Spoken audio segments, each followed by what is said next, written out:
Bonjour à toi et bienvenue sur Canute Télé. Je suis très heureuse de te retrouver aujourd'hui après 3 longues semaines d'attente pour découvrir le nouveau chapitre One Piece de cette semaine avec toi. Je te dis à tout de suite.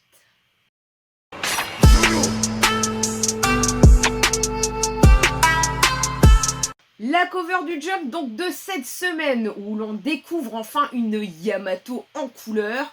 Écoute, qui a l'air comme ça hyper déterminée, une très belle jeune femme et dont les cheveux, écoute, font beaucoup parler sur Twitter, hein, c'est comme ça se nuancer de vert bleu. Écoute, moi j'y vois simplement un clin d'œil de Oda vis-à-vis de Boichi pour le personnage de Senku de Dr. Stone. N'oublions pas que Boichi a travaillé sur le roman de Ace et pourquoi pas, ça pourrait être simplement un clin d'œil d'Oda pour dire bah tiens, je rends hommage entre guillemets à Senku, à ton personnage. Mais ça, ce n'est que mon simple avis, parce que c'est vrai qu'on voit quand même des similitudes de couleurs entre les cheveux de Yamato et les cheveux de Senku. Il y a également donc une magnifique double page pour la reprise donc de One Piece. On y voit vraiment là tous les Mugi, il y a même Jinbe et il y a même à côté de lui la mascotte de la ville originaire d'Oda, de Kumamoto. Et qu'est-ce qu'il fait là? Je pense que c'est pour retracer également la reprise des statues au Japon, qui a été repoussée malheureusement à cause du Covid. Il y a bien les 3 sabres donc de Zoro, et c'est le seul qui limite mange un oden ou un ramen. Alors est-ce que ça va... Est-ce qu'il y a un présage ou pas? Allez, hâte de découvrir enfin le chapitre.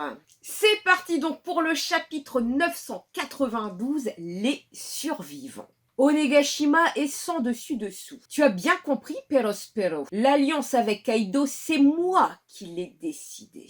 Bien sûr, mais nous, tous, ta famille, avons toujours rêvé du jour où tu deviendrais reine des pirates, Perorin. Je le sais bien, vous ne pouvez pas me faire confiance. Je vois, me voilà rassuré. Marco, je vois. Dans ce cas, notre but commun, la défaite de Kaido, n'est plus à l'ordre du jour, n'est-ce pas, Perospero? J'avais accepté ta proposition, mais... Marco, un homme tel que toi prêtait main forte aux jeunes? On dirait bien que le survivant de chez Barbe Blanche font n'importe quoi. Tu ne te tromperais pas dans le sens de survivant, Big Mom? Tiens, ça c'est intéressant. Tu crois qu'on est encore liés par les paroles du vieux? Nous, les survivants, sommes libres, tu vois. Ouais, les morts ne parlent pas. Fais comme tu veux. Il y a Carotte et Vanda. Carotte, où vas-tu? Il était là, celui qui a tué Pedro. Ah, Perorin. Chapeau de paille, allez, fonce. Merci. Dans le château, salle de banquet. L'île tout entière est bien agitée. Vont-ils monter jusqu'ici? Tous les convives ont disparu. Dit Maria, encore un morceau? Mais bien sûr, que dis-tu de cela? Par une nuit enneigée, ce couple voulait tellement se retrouver sans jamais y parvenir. Donc là, on voit quand même Shinobu qui tient Momonosuke. Il y a derrière donc Yamato qui court. Et donc c'est Black Maria qui chante quand enfin ils se retrouvent sous la lumière de la lune. Waouh, comme c'est romantique. Quelle excitation. Donc, déling, déling, déling. Waouh, elle est trop belle, trop cool. On voit quand même là l'ascension donc de tous les fourreaux rouges en mode attaque et toujours donc les Mings en mode sous-longue. Megatech donc de Kaido version dragon qui gronde, ça saute de partout. Raizo donc saute au-dessus. Il y a Denjiro qui est sur le côté, Kinemon qui est à côté de la gueule de Kaido, continue de gueuler. Son hurlement appelle la foudre, dit Raizo. Il y a comme ça quand même tous les fourreaux rouges qui sont soudés. Ah, Nekomamushi Akabiobu, la danse du chat rouge. Après, donc, il y a Kawamatsu qui apparaît comme ça sous la lune, le sabre en avant. Kaparyu, Amano Gaya. Style du Kappa rivière Amano. Amano Gaya, le nom japonais de la Voie lactée, bien qu'il soit écrit ici avec des caractères différents.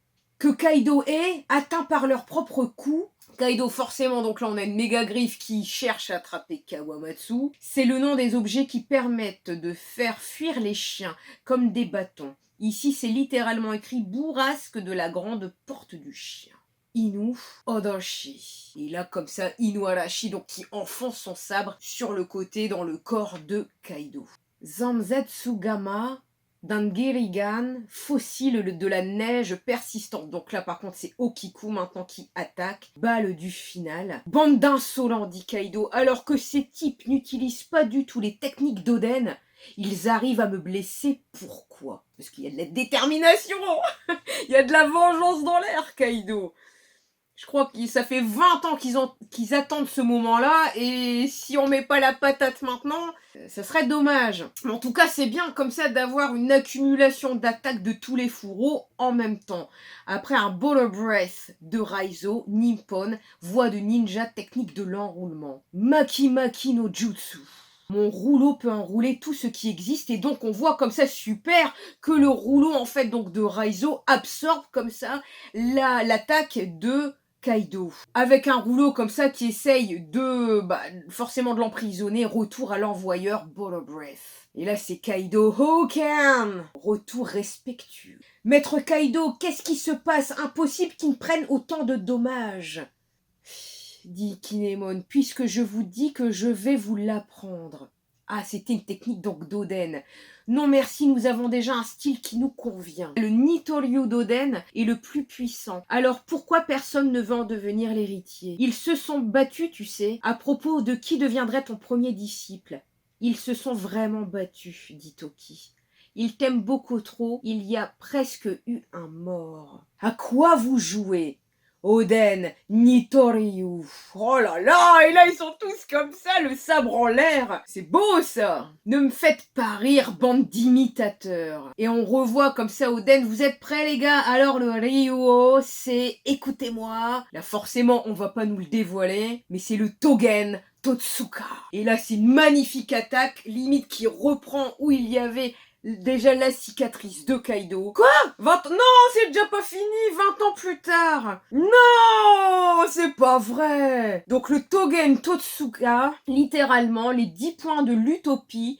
Totsuka est le nom d'une épée légendaire qui appartenait dans la mythologie japonaise. Ouh, alors là, on va refaire donc des recherches ce week-end, ce soir, pour aller découvrir cette légende japonaise. Et c'est déjà terminé, je suis surprise. Je m'attendais comme ça à ce qu'il y ait encore 3-4 pages. Bon bah écoute, donc le chapitre est déjà terminé, il est super bien rythmé, on a vraiment une intensité comme ça, d'une cumulation de toutes les attaques des fourreaux rouges qui vraiment sont solidaires face à l'ennemi commun qui est Kaido. Tout le monde sort comme ça ses plus belles attaques et du coup arrive à blesser Kaido. Et ce Togen Totsuka qui arrive comme ça à faire à la fin sur Kaido, c'est simplement magnifique. J'en ai des frissons, mais j'ai déjà envie de savoir la suite, de connaître la suite. Heureusement, il n'y a pas de pause la semaine prochaine. Ça, c'est déjà la bonne nouvelle. Et quel chapitre!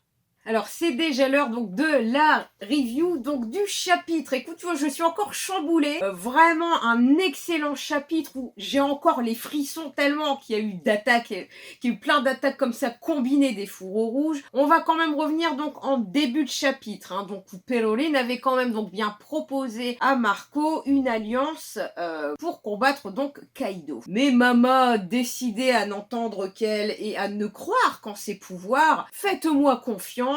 Donc forcément, cette alliance n'aura pas lieu. Du coup, elle essaye même comme ça un peu d'intimider Marco en lui disant, tu sais, les morts ne parlent pas. Mais celui-ci, Marco droit dans ses bottes, écoute, il assume en disant, mais nous, tu sais, les survivants, nous sommes libres. Libres de faire ce qu'on veut, libres d'aider qui on veut. Là encore, ce petit côté psychologique que met Oda en place et qui est très intéressant pour moi. On a également Carotte qui reconnaît bien Perorine et qui veut donc se venger de la mort de Pedro. Et sous le son comme ça d'une nouvelle chanson de Black Maria arrive comme une nouvelle scène, hein, où là on retrouve donc là tous les fourreaux rouges plus que solidaires, côte à côte, ultra déterminés chacun de leur côté à combattre Kaido. Et alors là on va avoir le droit dans ce chapitre à un enchaînement magnifique, hein, comme ça de toute attaque combinée. La première attaque comme ça donc de Nekomamushi, puis Inuarashi. Inuarashi donc qui enfonce comme ça ce sabre. Après il y a même donc Izo qui tire également aussi sur Kaido. Puis on enchaîne sur Okiku, vraiment magnifique quoi, super bien rythmé. Après on a le Ball of Breath, donc que prépare Kaido, où on se dit ça va être une attaque de malade, mais le Maki Maki no Jutsu de Raizo renvoie comme ça l'attaque avec un retour respectueux. Donc il y a cette merveilleuse image comme ça où tous les fourreaux rouges ont plein de détermination face à Kaido, le Oden Nitoryu. En plus à côté c'est super bien amené de la part d'Oda parce que on nous renvoie comme ça encore avec ce flashback où on revoit Oden souriant avec Momo qui joue, avec Toki et Iori. Et derrière, ne me faites pas rire, bande d'imitateurs. Et là, comme ça, donc tous les fourreaux serrant les dents, le regard droit et Togen Totsuka.